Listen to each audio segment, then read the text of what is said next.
How's it going, everybody? Welcome back to another episode of a Playmakers View. I'm your host, Jayme. Hope you guys are doing well. Today, I have Max Baker joining me on the podcast.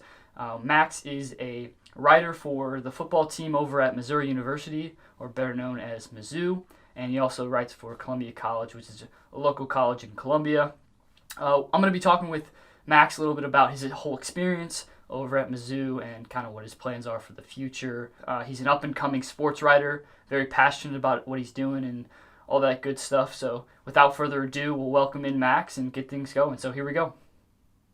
All right, so like I said, I have Max Baker joining me today. Thanks again, Max, for joining me. We're going to break down, your career at Mizzou and just, what your plans are for the future. First off, I want you to give the viewers a little bit more about yourself, kind of how you got into, I think you're in the J school, correct? And just kind of a brief overview of yourself and, what your career path is leading to.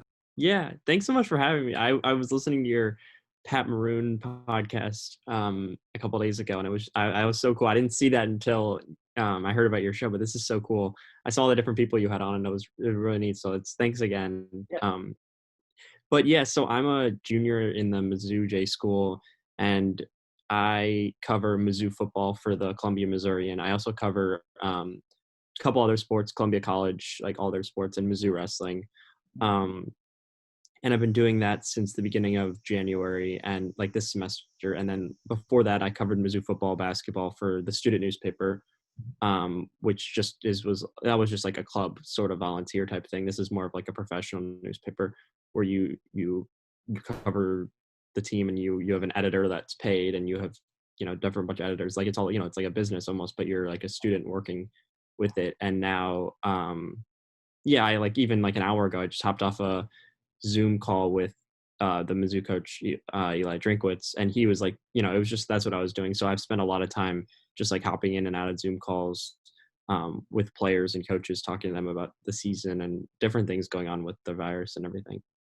Right. So, throughout your whole experience, I know you're going, you got a few more years, but is there something that, you've had the outstanding pleasure of interviewing or talking to or covering, I guess? Yeah, I'm trying to think.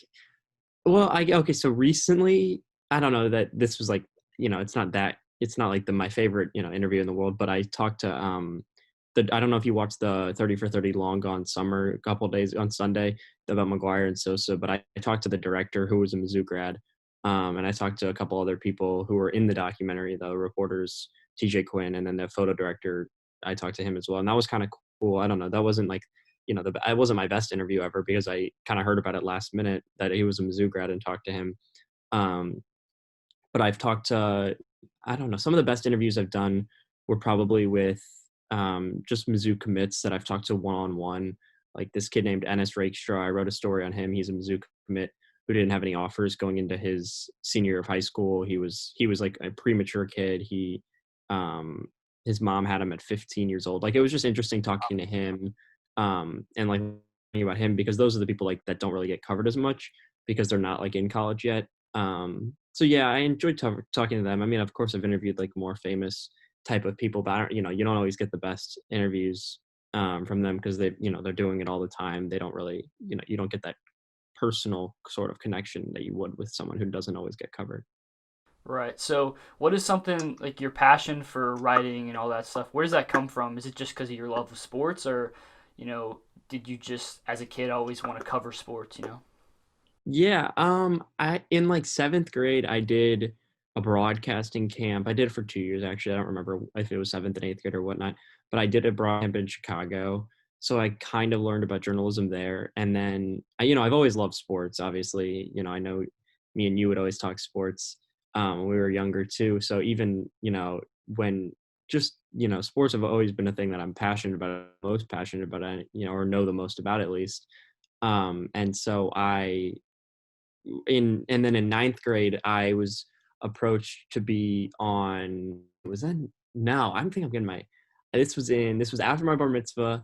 So in like eighth grade, I think it was. I was approached to be on 550, the radio station in St. Louis that covers Mizzou football.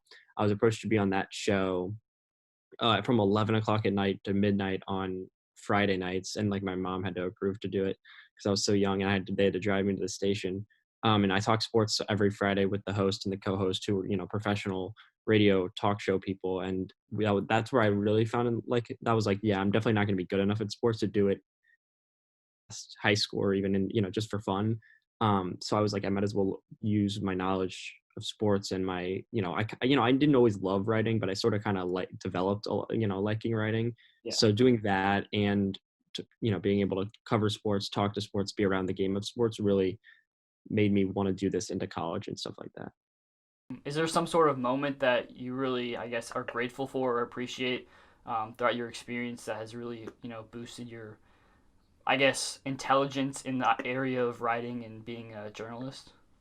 Yeah, there was yeah, yeah, last summer, um, this this Charlie Brennan, he works for 1120. Now I'm all confused because I said KMX before, but KTRS. Yeah, that's what it is. KTRS. He was at 1120, and he invited me to come hang around him at the news station. But he told me that Bob could be there, and that he was interviewing Bob Costas one-on-one, just talking about his book and Twitter and whatnot. And so, yeah, before and after the show, um, he talked to me a lot about journalism and how he got his start. He told me he was always telling me like, you need to, you try to, talk to as many people as you can. He was just a really good person. And it was kind of like, I don't know, it just made me feel comfortable about what I was going into, even though like I'm not really interested in what he's doing exactly. He just made it seem like this like could actually happen. And this was like somebody who I like really related to growing up, and he was just very personable. So I guess that was really cool for me. I don't know if there was like a moment where I was like somebody that really impacted my writing. I mean, obviously like over time my editors have been really helpful. My editor at the Missourian right now, he covered sports at ESPN and sporting news for a long time. Yeah. Um, so that's probably. It's always nice to have those role models and, Yeah. look up to. But so down the road, what are your plans? Are you wanting to write for a professional team, cover them some way? Where is your path leading to as of right now? Yeah, I don't know. So I sort of want to cover a team, but I also like know that that's a lot of travel. You have to travel with wherever the team goes, you're going. So every game they play, you'll be there. So I don't know that I really want to do that sort of life. I feel like I would be more comfortable just like put in one place and covering, like a city or covering um, just covering something from just like a more relaxed sort of life than always being gone. I maybe when I'm younger right now, like I could do that, but at some point I would like to, be able to have like a sort of stable, just being in one place at one time, not moving around all the time. So yeah, I don't really know what I want to do exactly. Obviously like I'd want to cover the Cardinals, but as I was saying just now, like I'm probably not gonna be able to do that until I was older. And it's a 162 game season. You're in, Jupiter for spring training. I don't know. Like it's crazy. So I would have to think about that. I'm not really sure what I want right now, which is it's a little, weird to think about, but I don't know exactly what I want to do. I know that I want to do something in sports, I think, but I'm not certain what. Yeah, and I mean that's okay. You're getting all this experience. I'm assuming that you're gonna have a bunch of open doors once you graduate from Mizzou, so that's like already good for you. And just the Yeah. experience, I think that's the most important thing throughout all of it is just getting that experience and finding that thing. Because eventually, I mean, you will find what you want. But yeah, so before we go into a little bit more, I want to do some Playmakers trivia. Let's Um, do it. so I dedicated this to Mizzou because obviously you go to Mizzou. The first question I have for you: how many baseball players that have graduated from Mizzou or been drafted out of Mizzou have made it to the MLB at some point? Ooh, that's hard. Probably less than you would think, but like I don't. Do you want me to just spitball a number? I mean, like I know I'll, Scherzer, I know Kinsler, I know. I'll give you three options. All right, So I got 17, 45, and 56. I feel like it's. I don't think it's that high. I think it's 17. It's actually 45. Is it really? Yeah, there's been Oh, 45 ever since Mizzou has had a baseball program. So, I mean, that's a really good number for, I guess it's an SEC team, but they were a pretty big school. Yeah, the only two you really think about in terms of being like really good are Scherzer and Kinsler right now. But I guess, you probably had some that made their way into the MLB and just like you didn't really ever see them. Yeah, it may not be those big names and whatnot. All Yeah. right. So what year did Mizzou move to the SEC?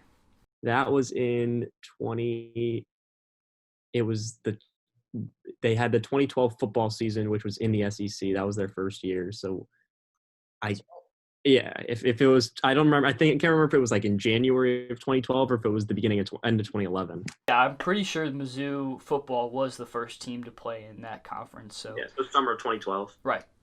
Okay. Who is the all-time leader for wins as the football coach at Mizzou? Gary Pinkel. Yeah. Sure. 119 total. So And he's the all-time leading wins leader at Toledo too. really, well, he's had a pretty successful career. I'm excited. I want to talk to you a little bit about the new coach after we finish up the trivia. But last question I have is, what year did college football begin? Oh, it was like Rutgers and like Penn. Yeah. You It was like you throw out a number. It's fine. it's like 18. I feel like it's that long ago. 1879 or something. Close. 1869. That was really close. Yeah. Okay, yeah. I used to read the encyclopedia book where I would like go back to the first game. That's why I sort of roughly remember. Right. Yeah, and I guess NCAA Division One didn't start till 1978. They didn't have the structure that they did back then. It was a long time ago, 1896 or 69. So, like I said, we're going to transfer back over to some questions. You said you talked to the new head coach at Mizzou. What is he like? I want to hear your thoughts on this upcoming year of Mizzou football. Hopefully, if it happens, hopefully the virus doesn't kick back up and everything gets canceled. But what are your thoughts on the team and the coach and all that stuff? Yeah. It's hard to tell from since December, January, whenever it was we first got a chance to see him. He's had a really, really successful first recruiting cycle in terms of the players he's been able to get. Odom, I think, was the only player from the 2020 class that he got in the top 10 in Missouri, was at number 10, I think, was like Brady Cook and Jayme. Like, he really did not have a lot of success recruiting the in-state kids as much as Drinkwitz did. He already got the number 3 kid. He got the number 1 kid that wasn't already committed to come to Mizzou in the States. So I think recruiting wise, he's really done a remarkable job in terms of getting players in the midst of he took over in the middle of a whole recruiting period for 2021 anyways.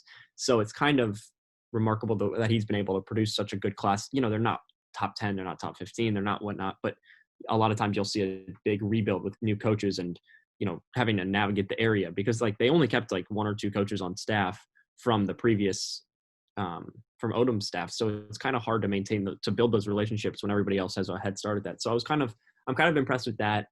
Obviously coaching wise, I was a little surprised when they hired him just because he has 1 year of head coaching experience, and that was at App State on a team that had just gone 11-1 the year before, I believe, and they just won. He hasn't really coached for that long in terms of head coaching career, so it was kind of a out there hire.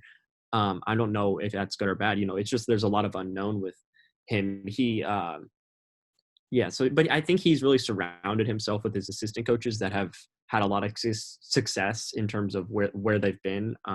There were 4 coaches on the Auburn team in 2010 that won the national title. They were like either GAs or running back coaches. They weren't like big time coaches, but they've been around teams that were successful. They took the recruiting coordinator from UAB when they were building up that program, and they got like 29 wins in 3 seasons. So that's Casey Woods. They got him. So I think like he's really built up a assistant coaching staff that can help him sort of navigate all this. I don't know a whole lot about him as a coach because he's only done this for 1 year. He's been successful at recruiting and coaching running backs in the past. I'm blanking on the Colts running back's name, not Marlon Mack. I don't know. He's in the NFL right now, and he coached him, and they had a good relationship. I think he's had 5 running backs drafted in the NFL since he's coached in the last 6 years. Um, so yeah, that's kind of where I don't, he's in terms of personality, he's kind of out. He's like a weird guy. I don't know the best way to describe him. I mean, it's not good or bad. It's just like he's just got a different sort of personality than Barry Odom, who, I don't know how I would describe him either. Yeah, I think one thing I noticed is he's very active on social media, and I think it's a good thing. Like the when he came in, I agree that no one really knew much about him. Obviously, he had that 1 year of coaching, but I think it's going to be good for Mizzou, in my opinion, just to get a fresh start. Last year, they had high expectations with Kelly Bryant and all this stuff, and I think a new start for Mizzou is good for them. And I'm just hoping that they have that season because I mean, I don't know what's going to happen with the COVID stuff. I'd like to hear your thoughts on that too. Do you know anything about? I heard a report that it was like 8 SEC teams tested at least one person positive of the virus, and Mizzou wasn't one of those. So how do you know anything about how they're going about testing their players and all that stuff? Yeah, so we were talking about that today a little bit. Mizzou, I don't think is one of the 8 teams because Mizzou isn't disclosing their positive cases. So I don't know that they have or have not had. They won't disclose if they've tested a positive case unless it's to Boone County. So no, I don't think Boone County can report that because of some, I don't know, some college laws. But it depends on each school who's deciding to report cases. I think Georgia and Alabama, I think they had some cases. I feel like South Carolina might have. I'm not sure exactly every team that did, but Mizzou is. They're now testing all their athletes when they get back. And I think they're all back now, and they're doing temperature screenings every day. They're doing the Larry Roundtree, the senior running back, told me that like they've been doing actually a really good job of maintaining social distancing in the workouts and doing it in stages. Like they're not really allowed to be in the workout facilities for as long as they used to be able to because they have to group everybody in. Right. There's a little It's a little unclear what the players are doing outside of the workouts because obviously the coaches can monitor that in the strength and conditioning rooms, but outside of that, are they going to pool parties, are they going to whatnot, that's kind of the type of stuff that's unclear right now because Roundtree said that he tells all the players, if you're going out you have to wear a mask and please don't go to a pool party, is what he said. And I was like, yeah, I that makes sense, but I obviously you can't control that. And even if you do everything right, almost, this is what Drinkwitz said. He said, even if you do everything right, there's still a chance you're going to get it. So it's like kind of they're just playing it day by day in terms of what they're doing. And then in terms of the football season, I don't know what the football season is going to look like. I think I heard something from the KU and Mizzou athletic directors may not finish. Some teams may not every game, which is just interesting because it's not something I thought about as like them doing the season, but not every team plays all their games, because if a bunch of players test positive for the virus. Yeah. But it's just like a lot of uncertainty in terms of that. Yeah, for sure.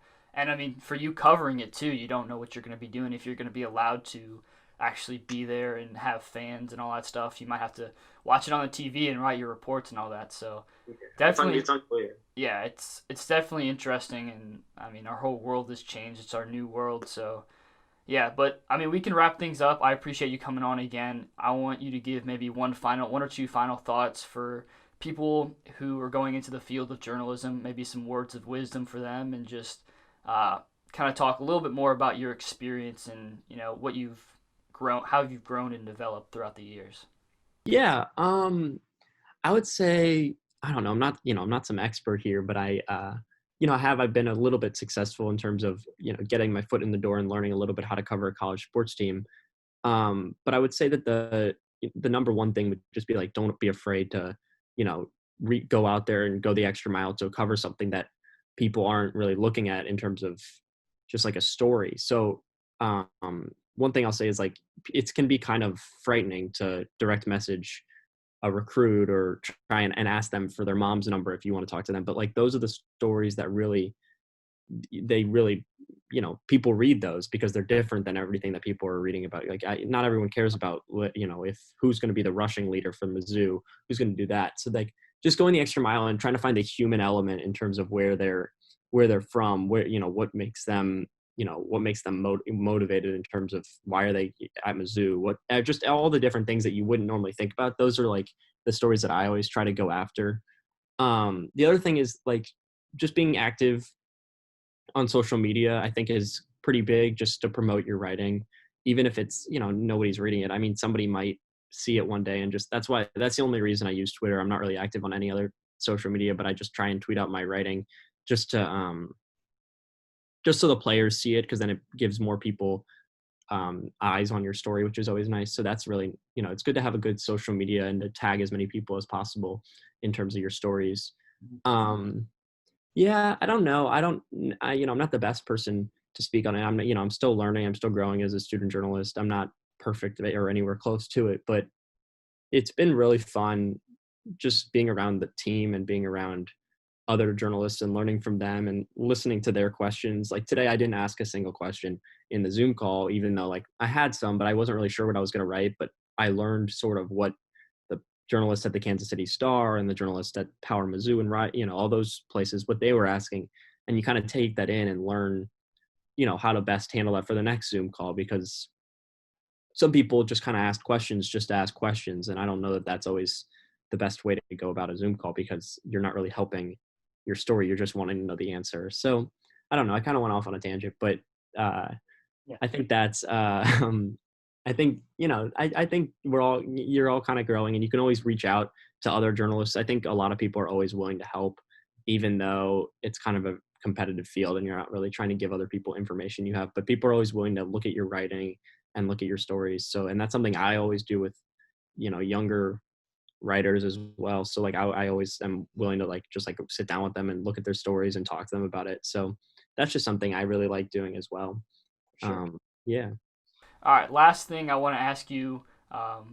You got a little bit famous from your Jewish player bracket. So can you dive into, where that idea came from, first of all, and explain what it's all about?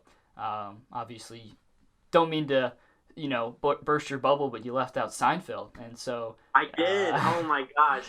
As if I didn't know. No, just yeah, kidding. no, but that's a really cool thing, and I think you were mentioning how you're finding cool stories, and it's not just about the statistics, but it's about, um, the actual people. And so this wasn't specifically about sports, but I think it was a really cool story that you did and cool bracket, especially in the time that we didn't have March Madness, so it was a great thing to do.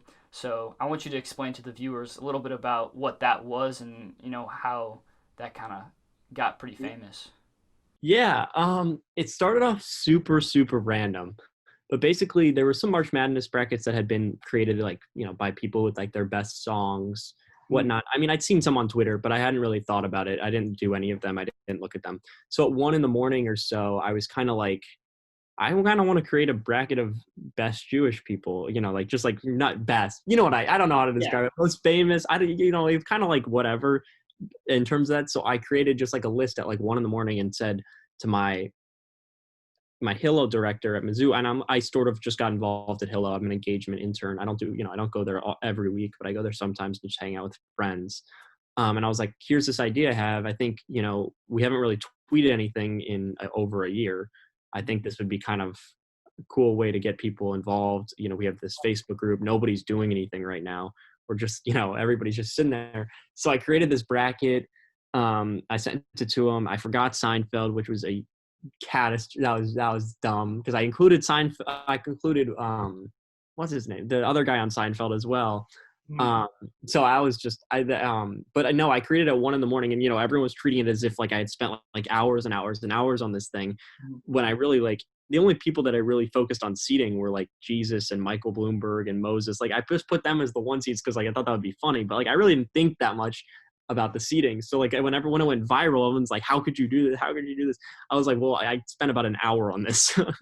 So So, I put, real quick, yeah, if you did have Seinfeld, where do you think you would rank him? he probably would have been like a 3 or a 4 seed. I mean, like he would have been up there. Yeah. I Yeah. mean, the only reason it really blew up is because we put it in the Facebook group and the Twitter, and Lil Dicky responded. And once Lil Dicky responded, Jake Tapper responded, and then got a bunch of people on there. It was really funny. A bunch of Cardinals players saw it too, which was weird.